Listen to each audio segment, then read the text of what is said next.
Boa noite, tudo bem? Tudo tranquilo? Tudo certinho? Hoje nós vamos ter uma conversa bem importante para a igreja, para nós, principalmente em virtude do que a gente tem vivido. Porque se vocês perceberem, olharem para a história da igreja, não só da Aliança Bíblica, mas também da Aliança Bíblica, mas toda a igreja universal de Jesus, né? Vocês vão perceber que conforme o tempo vai passando, a igreja ela vai sendo provada e chamada para ser fiel ao Evangelho. A igreja ela vai sendo cada vez mais provada, vai sendo chamada a acordar, né? E não viver num completo sono ou descanso, né? Em que a gente não dá bola para o que tem acontecido aí fora. E a gente já está vivendo dias bem difíceis como cristãos, né? Obviamente que a gente não tem perseguição no nosso país, e isso nós temos que agradecer a Deus. Mas a gente tem vivido tempos difíceis no mundo, e isso só tende a piorar. Eu já comentei em outro momento, a gente vê que Jesus ele fala sobre isso, que o princípio das dores, o início do fim dos tempos, vai ser repleto de coisas que nós temos visto ultimamente por aí.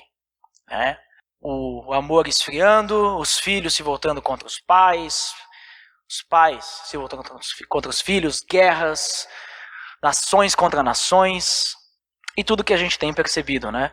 Então, não é por acaso que o mundo está do jeito que está. E a tendência é piorar. Então, se a gente está preocupado agora, então calma, que vai piorar cada vez mais. E nós precisamos estar firmes na fé. Por isso, como cristãos, a gente precisa acordar. Se a gente talvez está tirando um cochilo, nós precisamos acordar. Muito se fala desse acordar da igreja, desse acordar do cristão, desse levantar.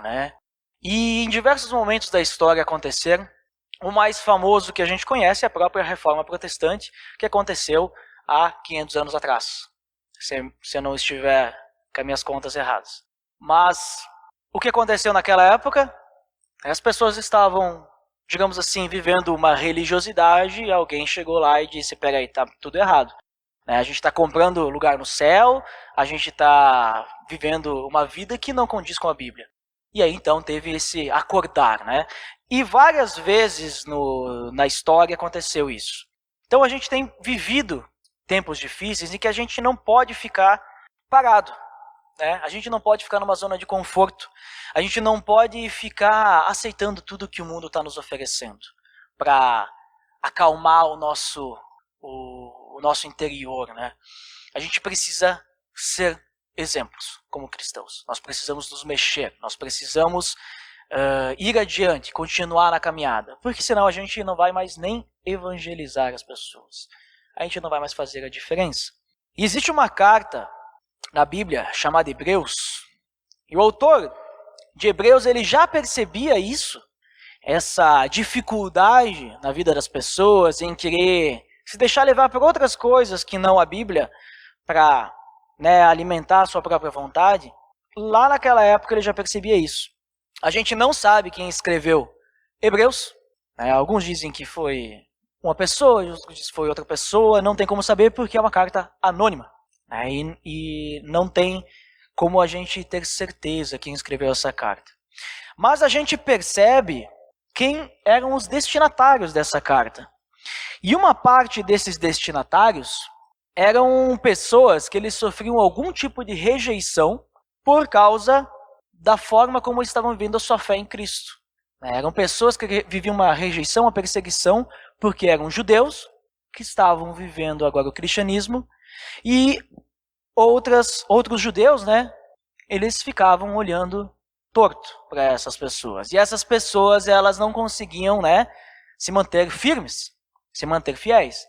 Muito parecido conosco hoje em dia, exceto que a gente não é judeu. E as pessoas que estão, digamos assim, tentando, continuam vivendo dessa forma como tu vivia antes, não são judeus também. São pessoas que andavam junto conosco, tentando nos trazer e continuar, fazer com que a gente continue com o jeito que a gente levava a nossa vida. Essas pessoas dessa carta, alguns dos destinatários eram pessoas imaturas na fé. Eles tinham uma dificuldade enorme de deixar toda a sua tradição para trás. Né? Eles achavam que precisavam ainda continuar fazendo os seus sacrifícios, né? As festas simbólicas e tradicionais judaicas. E eles não entendiam ainda que Jesus ele era maior que tudo isso. E se a gente ler todo Hebreus, recomendo vocês a fazerem isso, vocês vão perceber. Talvez se vocês não conhecem muito como é que era a cultura judaica, vocês vão ter um pouquinho de dificuldade de fazer a ligação dos pontos ali, né? Mas o autor de Hebreus, ele trabalha bastante nisso, pegando as coisas dos judeus e dizendo, Cristo é maior que isso. Ó, vocês tinham um sumo sacerdote antes? Então Cristo é o nosso sumo sacerdote. E não é um sumo sacerdote qualquer. Ele é um sumo sacerdote que compadece das nossas dificuldades, porque ele sofreu na carne as nossas dificuldades. Não é um novilho, né, que sofreu. E não é um sumo sacerdote que simplesmente lá pega um novilho, pega a oferta e sacrifica. Ele sabe o que a gente passa. Então, essas pessoas tinham essa dificuldade e o autor de Hebreus, então, ele tenta resolver esse problema. E no final da sua carta, nós temos o capítulo 13, as exortações finais. Ou seja, toda a carta, de certa forma, é uma exortação, quando a gente começa a ler, né? Ele está dizendo, é assim, assim, assado, vocês têm vivido assim, cuidado. E depois de explicar, então, como Cristo é maior que a lei, é maior que todos os rituais, toda a tradição judaica, o autor, então, ele exorta os leitores sobre os seus deveres perante Cristo. É uma exortação final. Então vamos ler ali capítulo 13 de Hebreus, vamos ler do versículo 1 até o 21. Seja constante o amor fraternal. Não se esqueçam da hospitalidade. Foi praticando-a que, sem o saber, alguns acolheram anjos. Lembrem-se dos que estão na prisão, como se aprisionados com eles. Dos que estão sendo maltratados, como se vocês mesmos estivessem sendo maltratados. O casamento deve ser honrado por todos, o leito conjugal conservado puro, pois Deus julgará os imorais e os adúlteros. Conservem-se livres do amor ao dinheiro e contentem-se com o que vocês têm. Porque Deus mesmo disse, nunca o deixarei, nunca o abandonarei. Podemos, pois, dizer com confiança, o Senhor é o meu ajudador, não temerei. O que me podem fazer os homens? Lembrem-se dos seus líderes que lhes falaram a palavra de Deus. Observem bem o resultado da vida que tiveram e imitem a sua fé. Jesus Cristo é o mesmo ontem, hoje e para sempre. Não se deixem levar pelos diversos ensinos estranhos. É bom que o nosso coração seja fortalecido pela graça, e não por alimentos cerimoniais, os quais não têm valor para aqueles que os comem. Nós temos um altar do qual não têm direito de comer os que ministram no tabernáculo. O sumo sacerdote leva sangue de animais até o Santo dos Santos, como oferta pelo pecado. Mas os corpos dos animais são queimados fora do acampamento. Assim, Jesus também sofreu fora das portas da cidade, para santificar o povo por meio do seu próprio sangue. Portanto, saiamos até ele, fora do acampamento, suportando a desonra que ele suportou. Pois não temos aqui nenhuma cidade permanente, mas buscamos a que há de vir. Por meio de Jesus, portanto, ofereçamos continuamente a Deus um sacrifício de louvor que é fruto de lábios que confessam o seu nome. Não se esqueçam de fazer o bem e de repartir com os outros o que vocês têm, pois de tais sacrifícios Deus se agrada. Obedeçam aos seus líderes e submetam-se à autoridade deles. Eles cuidam de vocês como quem deve prestar contas.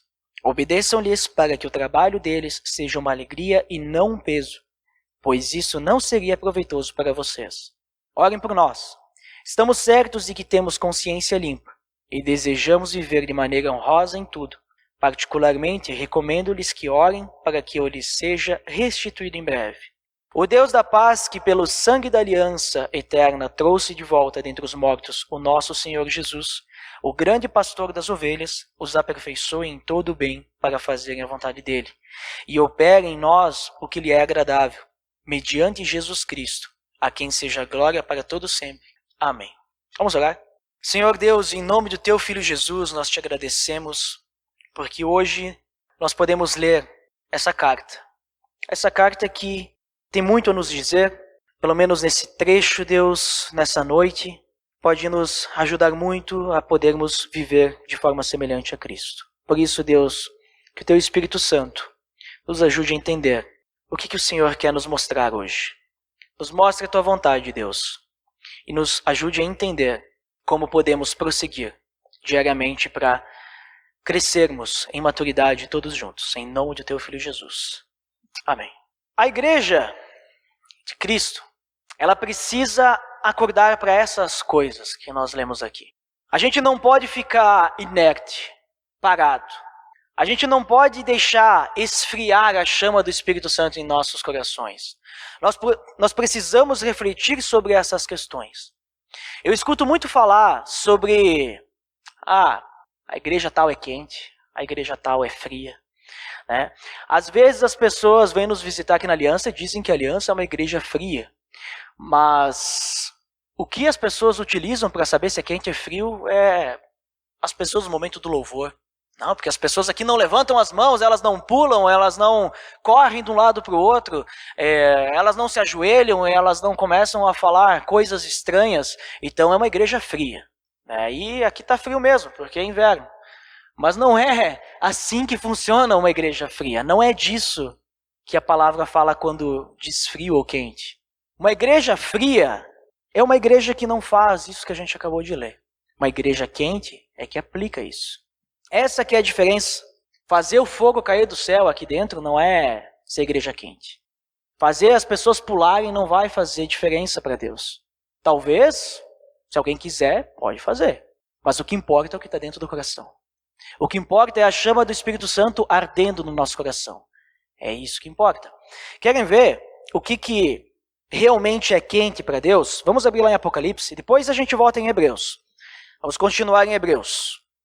Nós vamos dar uma olhadinha sobre uma igreja que não era quente, mas também não era fria. Vamos ver o que João, inspirado pelo Espírito Santo em sua visão, a sua revelação, fala sobre uma igreja que não é quente. Vamos ver se ele fala sobre o louvor, se eles pulam, se eles falam em línguas, alguma coisa assim. Apocalipse capítulo 3, vamos ler do versículo 14 até o final, até o 22. Até o versículo 22. Ao anjo da igreja em Laodiceia escreva: estas são as palavras do Amém, a testemunha fiel e verdadeira, o soberano da criação de Deus. Conheço as suas obras, sei que você não é frio nem quente. Melhor seria que você fosse frio ou quente. Assim, porque você é morno, não é frio nem quente, estou a ponto de vomitá-lo da minha boca. Você diz: estou rico, adquiri riquezas e não preciso de nada. Não reconhece, porém, que é miserável, digno de compaixão, pobre, cego e que está nu. Dou-lhe esse conselho: compre de mim ouro refinado no fogo e você se tornará rico. Compre roupas brancas e vista-se para cobrir a sua vergonhosa nudez.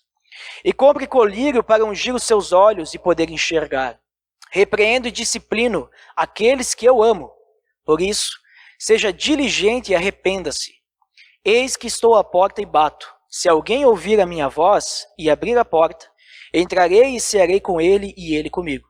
Ao vencedor darei o direito de sentar-se comigo em meu trono, assim como eu também venci e sentei-me com meu Pai em seu trono. Aquele que tem ouvidos, ouça o que o Espírito diz às igrejas. A igreja de Laodiceia, ela não era nem quente, nem fria. Era morna. E por incrível que pareça, ser morno é pior que ser frio. Por quê? O que é ser frio e quente? O que é ser morno? O que é ser uma igreja que está dormindo? Ou no caso da igreja de Laodiceia, uma igreja que não está nem acordada nem dormindo, está andando que nem um sonâmbulo, vamos dizer assim, né? A gente vê que a igreja de Laodiceia não era uma igreja que rejeitava Cristo. Eles aceitavam a Cristo. Eles queriam viver a Cristo. Só que, ao mesmo tempo em que eles não rejeitavam a Cristo como uma igreja fria, né, como cristãos frios, eles também não tinham um zelo espiritual por Cristo. Eles não eram quentes. Eles não buscavam a Deus. Eles eram mornos, eles eram hipócritas, dizendo-se que eram cristãos, que professavam a fé cristã, eles não viviam isso em suas vidas. Era da boca para fora. Eles não pertenciam verdadeiramente a Jesus. Eles pertenciam a eles mesmos, mas eles conheciam a Jesus. Eles sabiam quem ele era. Eles sabiam como deveriam viver, mas não viviam. Era da boca para fora, não estava no coração deles. E Laodiceia, ela era rica e conhecida por 3 coisas principais. A área bancária deles, a lã e a medicina, principalmente os colírios, os colírios que eles produziam. E Cristo, ele oferece uma contraparte espiritual de todas essas coisas. Né? Fala que a igreja de Laodiceia se dizia rica, cheia de riqueza, porém era miserável, digna de compaixão, pobre, cega e estava nua. Né? Ou seja, eles achavam que estavam ricos, mas não tinham nada. Estavam cegados pelo dinheiro. Então ele oferece essa contrapartida. Ele oferece o ouro refinado no fogo para se tornar rico. Representando então que não é numa riqueza terrena que eles vão encontrar a salvação. A salvação leva eles a uma riqueza espiritual, a uma vida com Deus. Compre roupas brancas, eles estavam nus em sua vergonhosa vida de pecado. Então, através de Deus, ele é capaz de nos vestir para cobrir a nossa vergonha, através também da salvação. E compre colírio para ungir os seus olhos e poder enxergar. Também fala sobre aquilo que eles produziam, e eles estavam cegos, apesar de eles produzirem o próprio colírio, eles estavam cegos porque eles não conseguiam ver a Deus. Eles não conseguiam ver um palmo na frente, eles não conseguiam enxergar a vontade de Deus porque eles estavam longe de Deus. Então, através da salvação, os olhos deles poderiam ser abertos. Isso aqui é uma igreja morna. E no final de tudo isso, com esses itens levando eles à salvação genuína, eles são chamados ao quê? Ao arrependimento. Repreendo e disciplino aqueles que eu amo, por isso, seja diligente e arrependa-se. Eu estou batendo aqui na porta, só estou esperando que vocês abram para mim entrar e fazer a transformação na vida de vocês. Essa era uma igreja morna e a gente não pode ser como a galera de Laodiceia. Talvez a gente não esteja nesse ponto. Talvez a gente não seja uma igreja fria também. Que é muito pior, uma igreja fria é uma igreja que rejeita Cristo. É uma igreja que se preocupa mais com prosperidade do que em viver o amor de Deus. É uma igreja que se preocupa mais com as entradas em dinheiro. É uma igreja que se preocupa mais com manifestações milagrosas. É uma igreja que fala mais do demônio do que de Deus. Eles conhecem os nomes de todos os demônios. Mas aí pergunta qual que é o nome de Jesus. Tu está falando já para a pessoa, qual que é o nome de Jesus? Não lembro, será que é filho de Deus? Não sei o quê. Não, é Jesus, acabei de falar. Às vezes as pessoas não sabem. Porque estão tão preocupadas com as pessoas que estão endemoniadas, tem que tirar encosto, tem que tirar, E isso é uma igreja fria, porque está focando em quem? Está focando em espíritos ruins, não em Deus. Então a gente não pode ser frio, a gente não pode ser morno, não podemos rejeitar a Deus, a Cristo. Não podemos ser mornos dizendo que somos seguidores de Cristo, mas a gente não vive isso. Nós precisamos ser quentes. Até porque, se a gente não for uma igreja quente, ou seja, uma igreja acordada, sempre pronta, que nem um soldado, tá sempre pronto para ir à batalha, preparado, Deus não vai enviar pessoas para a gente evangelizar. Deus não vai enviar. A gente vai continuar sempre na mesma. Porque como é que Deus vai enviar pessoas para a gente evangelizar se a gente, vai levar essas pessoas para onde? Então, Deus ele não vai efetuar nenhum crescimento espiritual para a gente ser mais maduro em nossas vidas, enquanto a gente não tomar a decisão de realmente se entregar e viver para Deus. Precisamos deixar, então, o Espírito Santo agir em nossas vidas e buscar ser semelhante a Cristo. Essa exortação em Hebreus, vocês podem voltar, Hebreus 13, essa exortação em Hebreus, ela nos ajuda a nós medirmos qual é a temperatura do nosso cristianismo. Nos ajuda a gente a medir isso. Ajuda a gente a perceber se nós estamos dormindo, estamos acordados, ou estamos vendo sonambulismo, fingindo que estamos acordados, mas dormindo ao mesmo tempo. E ajuda então a gente medir aonde é que a gente está nesse momento, para que a gente possa acordar, para que a gente possa realmente fazer grandes revoluções nas vidas que estão aos nossos redores. Então vamos lá, vamos dar uma olhada para entendermos bem os pontos que o autor de Hebreus nos deixa. O primeiro ponto, ele fala sobre amor fraternal. A gente poderia ficar só com esse aqui, para ser bem sincero, só isso aqui já seria suficiente. seja constante o amor fraternal. Amar uns aos outros é essencial para a gente crescer como igreja e evangelizar. E esse amar uns aos outros, esse amor fraternal, é aquilo que eu já falei anteriormente, é o amor de Deus. É um amor que não escolhe, é um amor que não mede, é um amor que não fica esperando pelo outro. É um amor que a gente vai lá, faz as coisas pela pessoa e a gente não espera que ela vá fazer a mesma coisa por nós. A gente não espera que a pessoa vai nos retribuir. E a gente também não fica pensando se aquela pessoa depois vai nos fazer um mal. Esse amor, que é o amor de Deus, faz com que a gente vá lá, sei lá, empreste, vamos dizer, algum dinheiro para alguém, esperando que a pessoa vai nos pagar, né? Mas a gente não se preocupa se ela não pagar mais. Se ela não pagar, fazer o quê? Ela não está bem em condições. E deixou assim. Não é assim o amor de Deus? O que Deus fez com o seu filho? Ele não entregou o seu filho na cruz por nós? E o que a gente dá de volta para Deus? A gente vive uma vida de adoração a Deus, certo? Imagina só se Deus, quando entregasse seu filho na cruz, ele ficasse pensando, bom, eu estou dando meu filho na cruz, mas eu espero que as pessoas realmente elas se entreguem verdadeiramente a mim, né? Que elas vivam esse evangelho e que elas amem uns aos outros e me amem, me adorem e se entreguem 100% a mim. Se Deus tivesse pensado nisso, Jesus não teria morrido. Porque é assim que a gente vive 100% para Deus em todo momento, né? Será?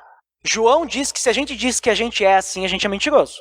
Ele diz, se a gente fala que a gente não peca, a gente é mentiroso e faz Deus um mentiroso, inclusive. Porque Deus diz que a gente vai pecar. Então, Deus, ele deu seu filho pensando assim, olha, eu vou salvar aquela galera porque eles precisam de misericórdia. Eles precisam de amor. E se daqui a pouco eles escorregarem, se eles não forem 100% fiéis a mim, tudo bem, meu filho está morrendo por isso. Eu estou dando meu filho para eles por isso.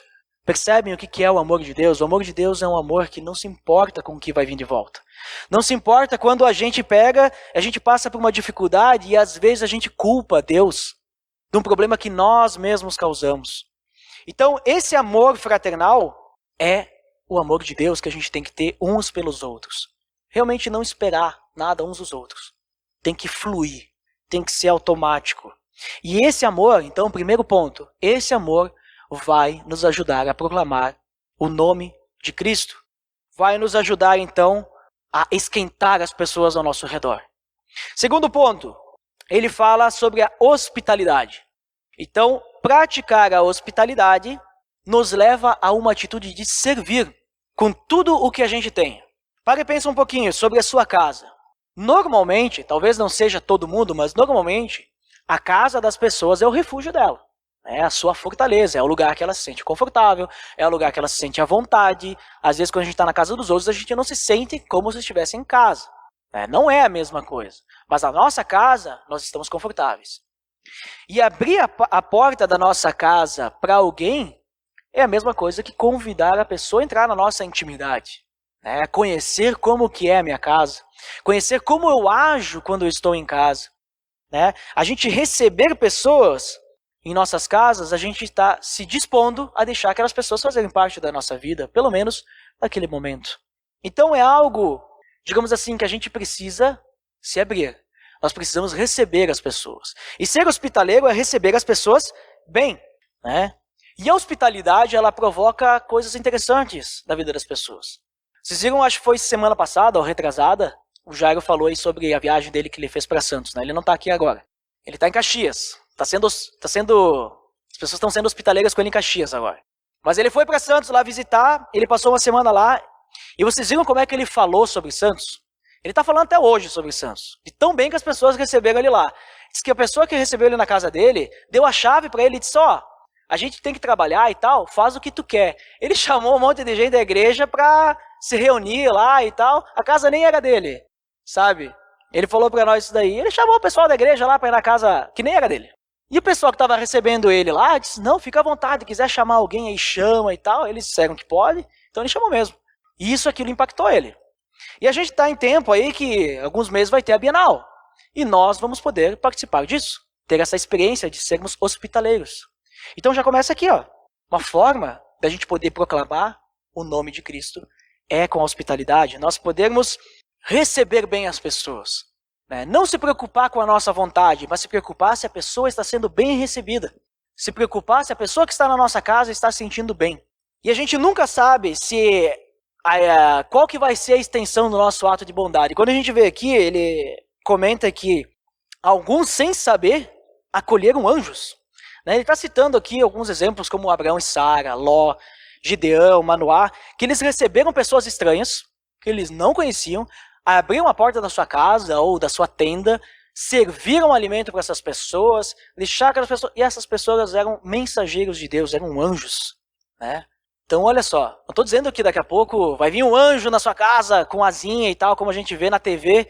Não, não é isso, mas eu quero dizer que quando Jesus diz que quando a gente faz o bem para o próximo, nós estamos fazendo o bem para ele, também é mais ou menos isso. Nós temos que pensar que a gente sempre está fazendo o melhor para Deus, fazendo por amor a Deus. Então nós precisamos estar dispostos a servir o próximo, seja recebendo em casa, seja ajudando em alguma coisa, né? Vou fazer uma mudança, alguém pode me ajudar, não tem compromisso, não tem alguma coisa, vá lá e ajuda. Né? Talvez na próxima vez tu vai precisar de ajuda. E olha só, aquela pessoa talvez pode te ajudar. E se não te ajudar, não fica também reclamando e tal. Tem que ter amor, né? Eu falei antes. Tem que ajudar sem esperar que a pessoa vai te ajudar de volta depois, né?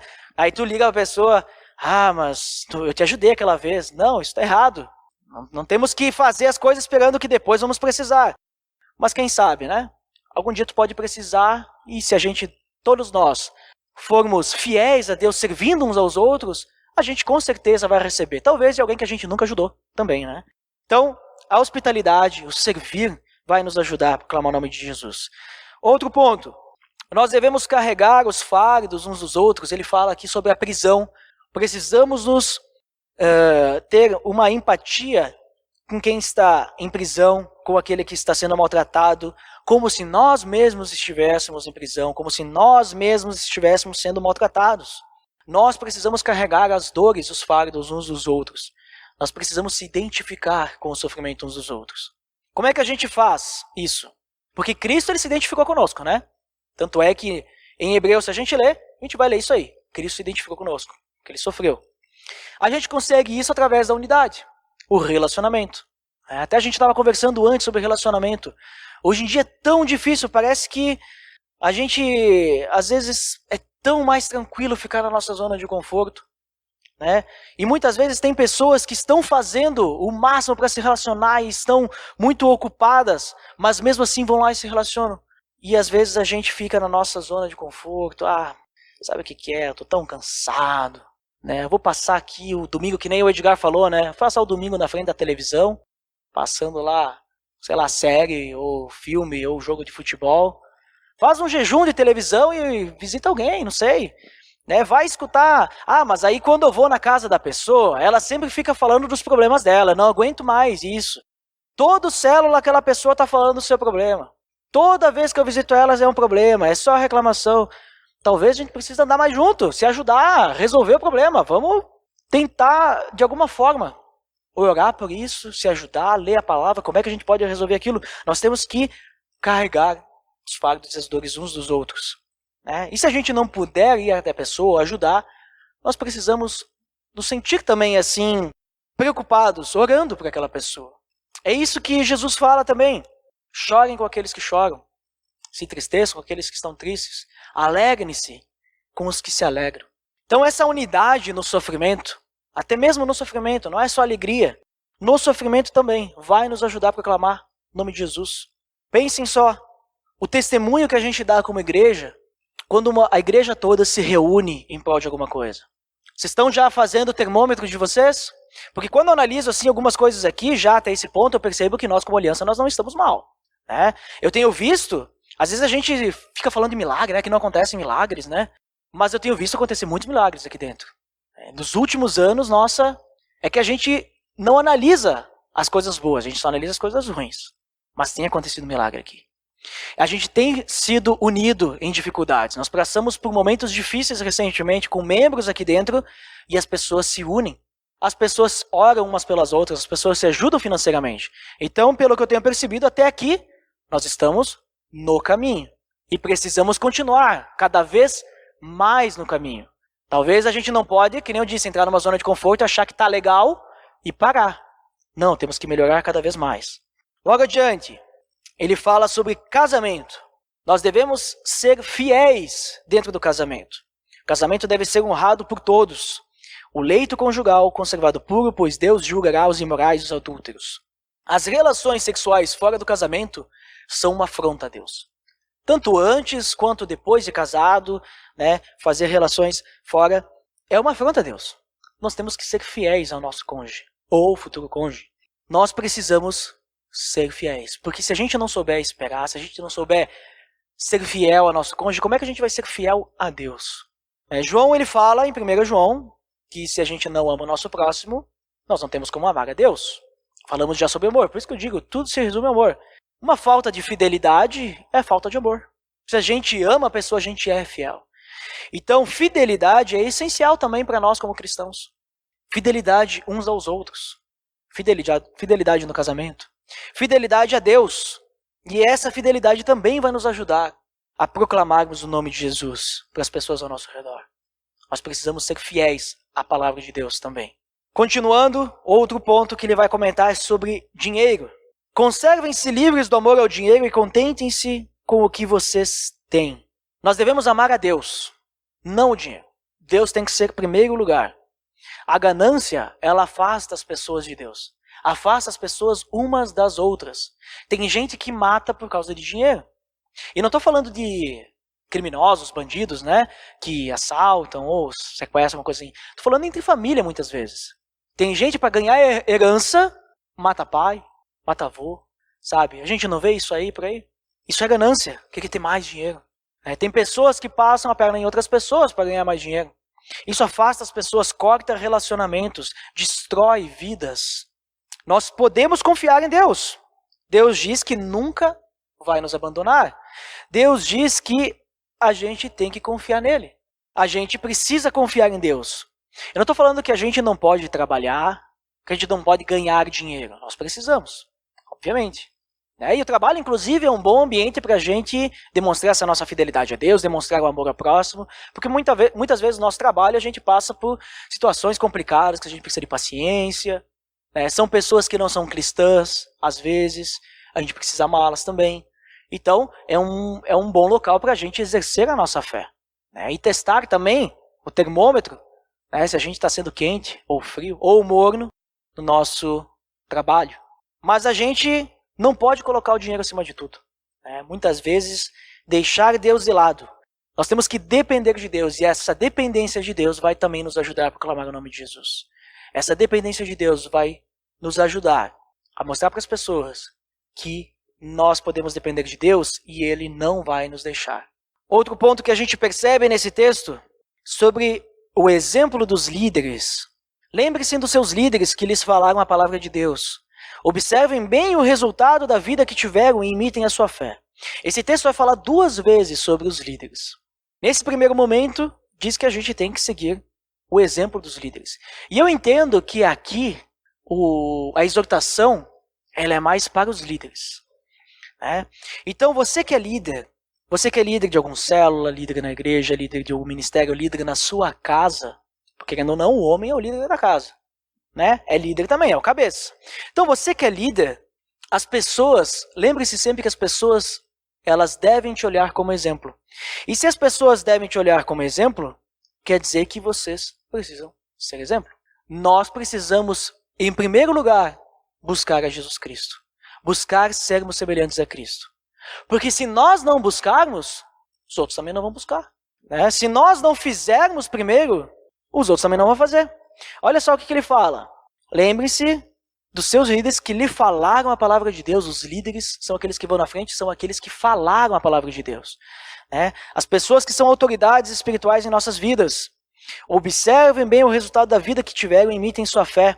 Jesus, Ele é o caminho, a verdade e a vida. Se nós temos que ser semelhantes a Cristo, como líderes, nós devemos dirigir as pessoas para o caminho de Cristo, dirigir a nossa vida para o caminho de Cristo. Nós precisamos falar a palavra de Deus, que é a verdade. E nós precisamos também viver a vida de Cristo. Ele é o caminho, a verdade e a vida, e nós precisamos seguir esses passos. O caminho da nossa vida tem que ser Cristo. A verdade que deve sair da nossa boca para as outras pessoas.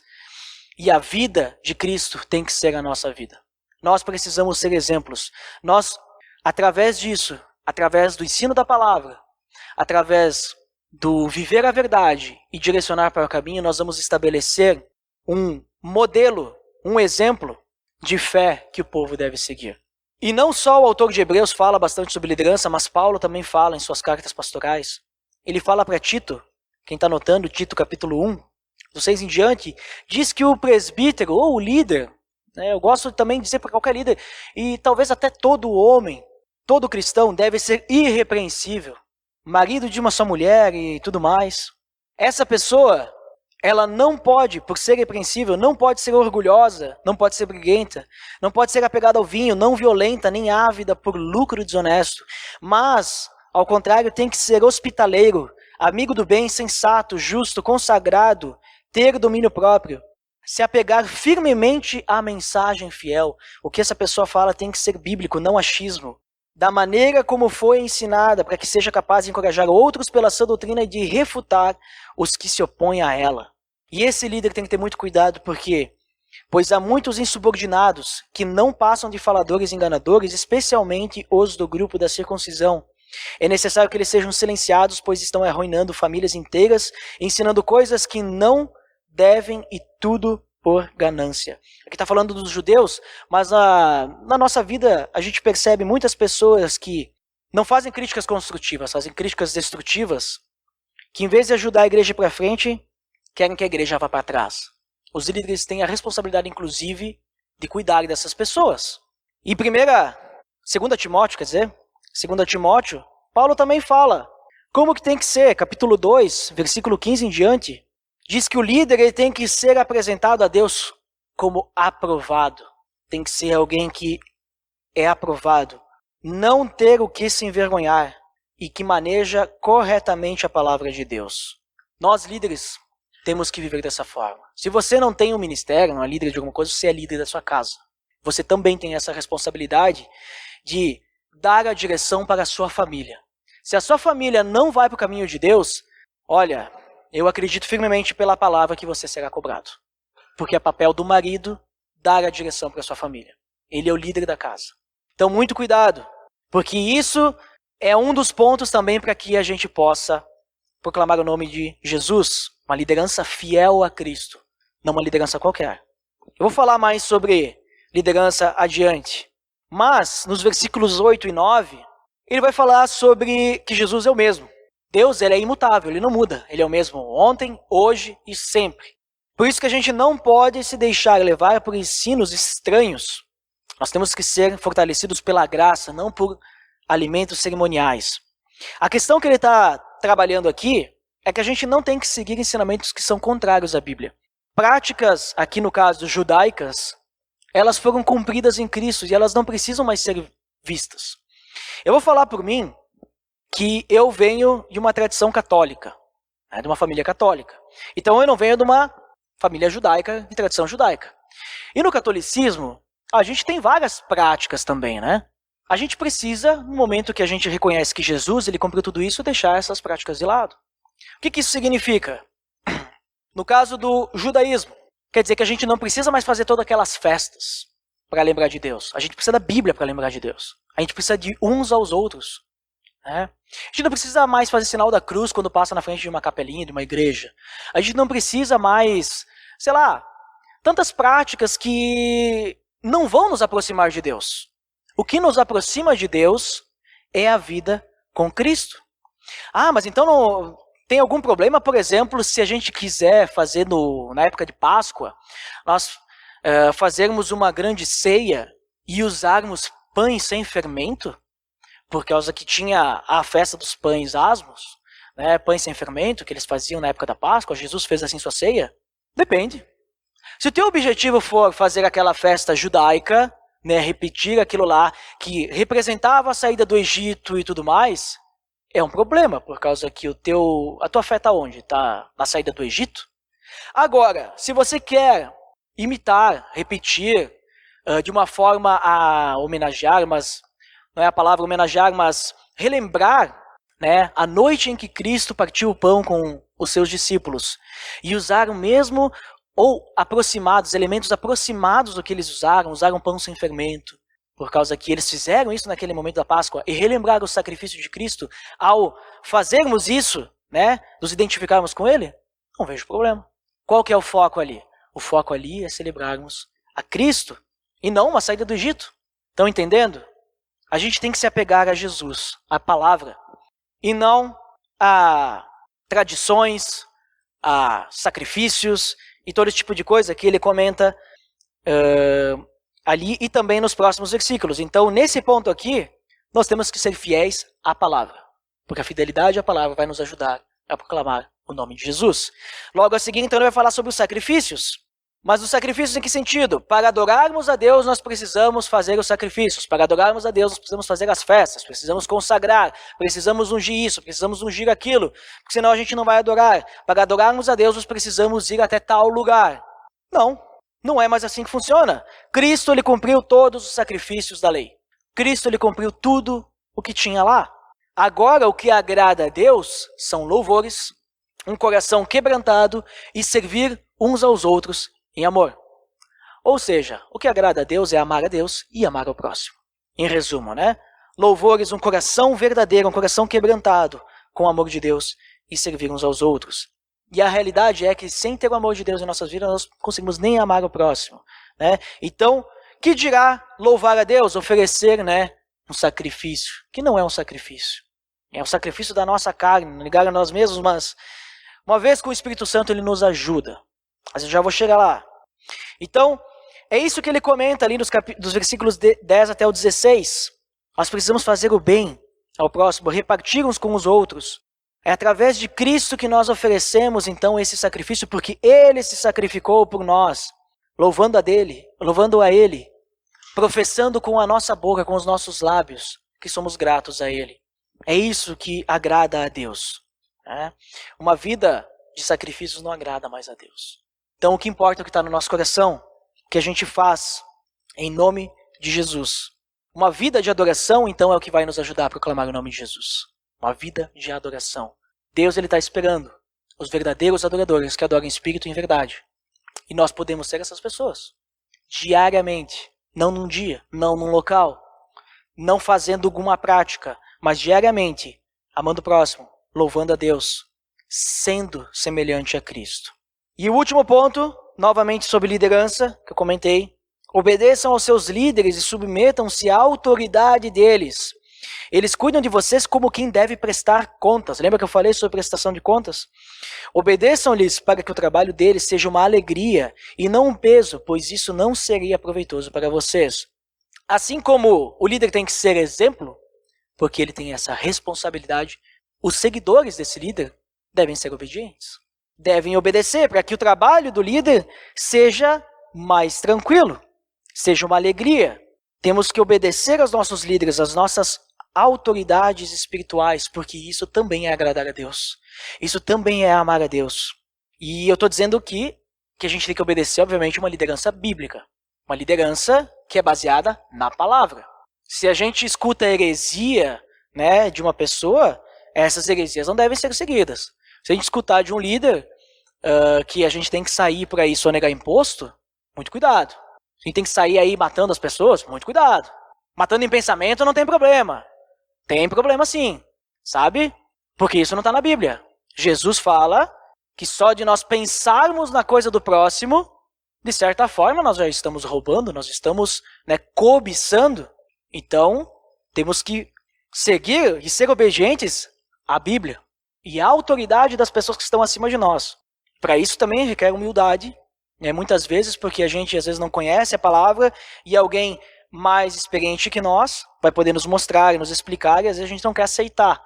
Né? Temos que orar e pedir para Deus nos mostre o que essa pessoa está me falando, para que eu possa entender realmente isso. Né? Porque se a gente ficar sendo rebelde, a gente vai se afastar de Deus. Uma atitude de rebeldia afasta a gente de Deus. Afasta das pessoas, a gente começa a guardar mágoas, né? A gente começa a guardar um monte de coisa. Isso não é amor, isso não é vida de igreja. Né? Então, nós como líderes temos responsabilidades de não aceitar o pecado. Mas nós como membros, nós também temos, né, o dever de entender que quando a gente é exortado por algum pecado, entender que aquilo é um pecado. Porque se a gente for rebelde, não tem como vivermos um cristianismo saudável, certo? Não podemos aceitar o pecado das pessoas e nós temos que entender quando a gente está com pecado e transformar a nossa vida para seguirmos adiante, crescendo em maturidade. Então, assim como uma liderança fiel a Cristo vai nos ajudar a proclamar o nome de Jesus, uma liderança justa e uma igreja obediente também vai nos ajudar a proclamar o nome de Jesus. Uma liderança justa e uma igreja obediente. Então a gente vê todas essas coisas e a gente fica às vezes preocupado, a gente mede, parece que a gente está legal nisso, parece que nisso a gente não está muito legal, a gente se preocupa, mas e como é que a gente vai conseguir, então, fazer com que isso tudo seja parte da nossa vida? Porque tem algumas coisas aqui que é a minha dificuldade, a minha fortaleza. Né? Quem que vai nos ajudar agora? Quem vai nos ajudar? Então nós chegamos às palavras finais desse texto, e nós lemos nessas palavras finais que ele nos traz uma bênção para nos motivar nessa caminhada. Eu vou ler de novo o 18 até o 21. Orem por nós. Ele pede oração. Nós temos que orar uns pelos outros também. Mas não é esse o ponto que eu quero frisar. Estamos certos de que temos consciência limpa e desejamos viver de maneira honrosa em tudo.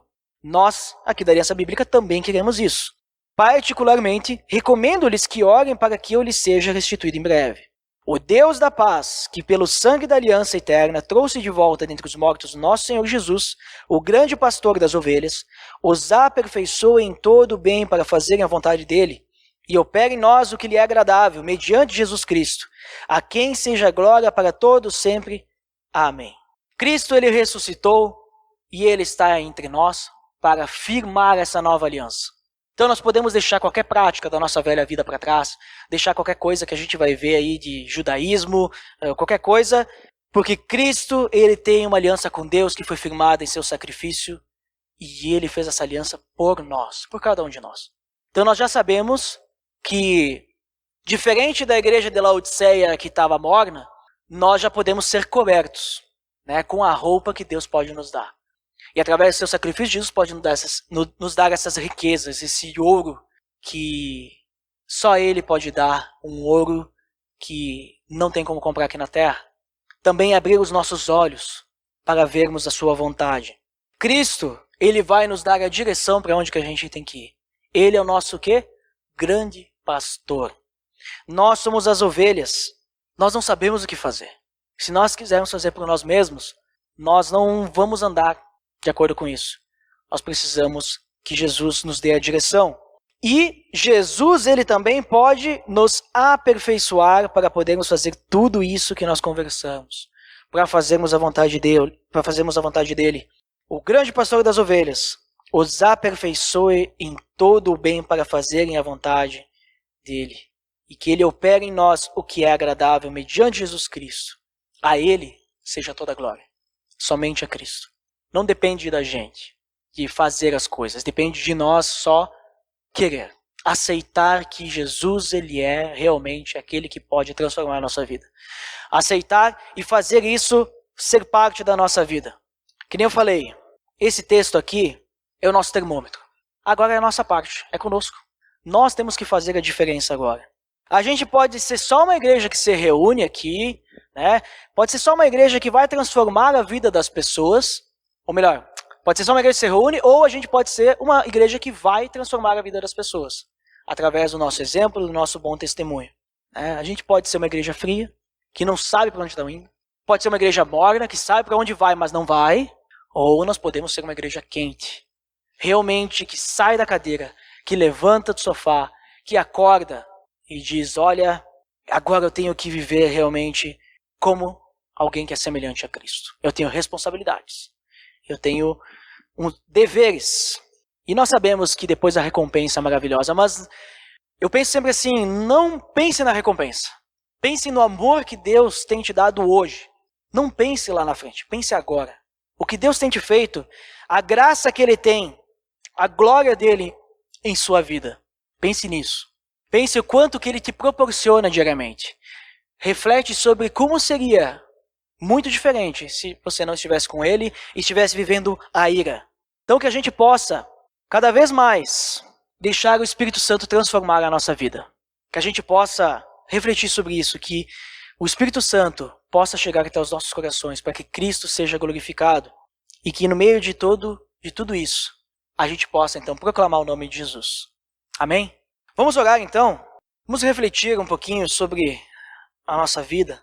E como eu falei, quando eu olho pra gente, eu percebo que muitas dessas coisas a gente tá quente. A gente tá andando na direção certa. Mas algumas coisas, talvez, individualmente, a gente precisa melhorar. Eu vejo eu mesmo na minha vida. Tem muitas coisas aqui que eu preciso melhorar. Tem muitas coisas aqui que eu tô sendo morno. Reflete um pouquinho sobre a sua vida. O que você acha que tem que melhorar? Uma coisa por vez. Né? Pensa numa coisa, vou começar a trabalhar isso na minha vida. Depois vai pensando em outra para também trabalhar, faz um planejamento, sei lá. Mas nós precisamos começar a se mexer. Se tem algo que não tá legal. Porque uma igreja que se mexe não fica parada. Né? Se todo mundo se mexer, a gente vai começar a andar todo mundo junto. Senhor Deus, em nome do teu Filho Jesus, eu coloco em tuas mãos a vida de cada um que está aqui, a minha também. Para que o Senhor trabalhe em nossos corações, nos mostre, Deus, o que nós temos faltado contigo. A gente leu aqui uma série de itens, de coisas que a gente pode melhorar em nossas vidas. E a gente sabe muito bem que tem muito mais coisas que a gente pode avaliar e melhorar. Esses aqui são só alguns. Na carta de Hebreus, no final, a gente leu essa exortação, que a gente possa mudar. E a gente lê no finalzinho dela que o que foi escrito aí durante esses 13 capítulos, que a gente leu apenas uma parte de um, é pouco. É pouco do que tudo que o Senhor tem a nos mostrar para melhorarmos em nossas vidas. Então, Senhor, revela a nós, mostre a cada um de nós como podemos melhorar para sermos semelhantes a Cristo. Que possa acontecer uma grande renovação na vida de cada um aqui. A gente tem vivido já o teu evangelho, mas a gente pode melhorar. A gente pode ser cada vez melhor. A gente pode estar mais próximos de ti. Que a gente possa refletir sobre isso e aplicar essas coisas em nossas vidas. Que a gente possa alcançar no decorrer de nossa vida a plenitude de Cristo. Possamos amadurecer e crescer. Deus, seja feita a tua vontade na vida de cada um. Cada um de nós tem as suas dificuldades, tem os seus problemas, mas o Senhor é grandioso, o Senhor é maravilhoso, o teu Filho é capaz de nos ajudar em cada uma dessas coisas. Ele passou por tudo, Deus, que a gente pode passar. Ele é capaz de nos ajudar a crescer. Ele é capaz de nos ajudar a nos aperfeiçoar. Então, Deus, eu te entrego cada um de nós, te entrego essa igreja, para que o Senhor possa fazer essa igreja esquentar cada vez mais. E que esse calor não seja um calor nosso. A glória deve ser sempre para Cristo. Seja o calor do Espírito Santo ardendo no coração de cada um de nós. Transforma, Deus. Em nome do teu Filho Jesus. Amém.